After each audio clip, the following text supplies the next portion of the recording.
రైతు రుణమాఫీ అమలుపై హర్షం వ్యక్తం చేస్తూ పెద్దపల్లిలో సంబరాలు నిర్వహించారు. పెద్దపల్లి ఎమ్మెల్యే విజయ రమణారావు ఆధ్వర్యంలో ఎమ్మెల్యే క్యాంప్ ఆఫీస్ నుంచి జెండా చౌరస్తా వరకు బైక్ ర్యాలీ నిర్వహించి టపాసులు కాల్చారు. జిల్లాలోని అన్ని మండల కేంద్రాలు, గ్రామాల్లో రైతులు నిర్వహించిన సంబరాల్లో కాంగ్రెస్ నాయకులు పాల్గొన్నారు.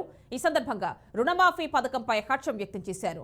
దేశంలో ఎక్కడా లేని విధంగా లక్షలాది రూపాయలు రైతు రుణాలను మాఫీ చేసిన ఘనత ముఖ్యమంత్రి రేవంత్ రెడ్డికి దక్కుతుందని ఎమ్మెల్యే విజయ రమణారావు పేర్కొన్నారు.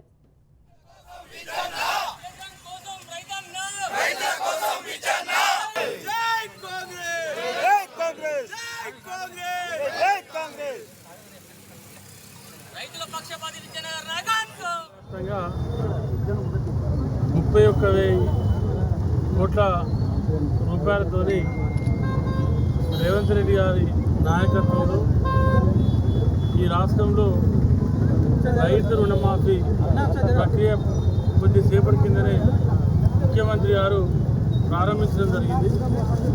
ఇది తెలంగాణ రైతుల పక్షాన, ముఖ్యంగా పెద్దపల్లి జిల్లా రైతుల పక్షాన మేము ముఖ్యమంత్రి రేవంత్ రెడ్డి గారికి, కాంగ్రెస్ ప్రభుత్వానికి మా హర్షం వ్యక్తం చేస్తూ ఉన్నాం, శుభాకాంక్షలు వ్యక్తం చేస్తూ ఉన్నాం.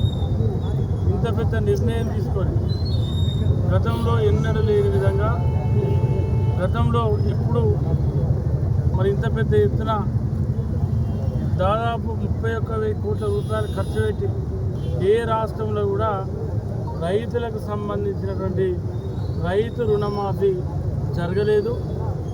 మరి వాళ్ళ జరిగింది అని అంటే అది నిజంగా కూడా చాలా సంతోషకరం. ఇది వాళ్ళ రైతులకు ఒక పండగ.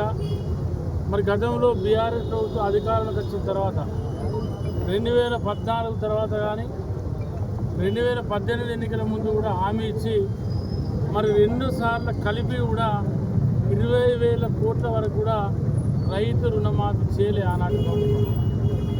ఇవాళ ప్రారంభించి ఆగస్టు 15 కల్లా ప్రతి రైతుకు 10,000 నుండి 5,000 రుణం నుండి 2 లక్షల రుణం వరకు కూడా మాఫీ చేయాలని చెప్పి మన ముఖ్యమంత్రి రేవంత్ రెడ్డి గారు కృతనిశ్చయంతో ఉన్నారు.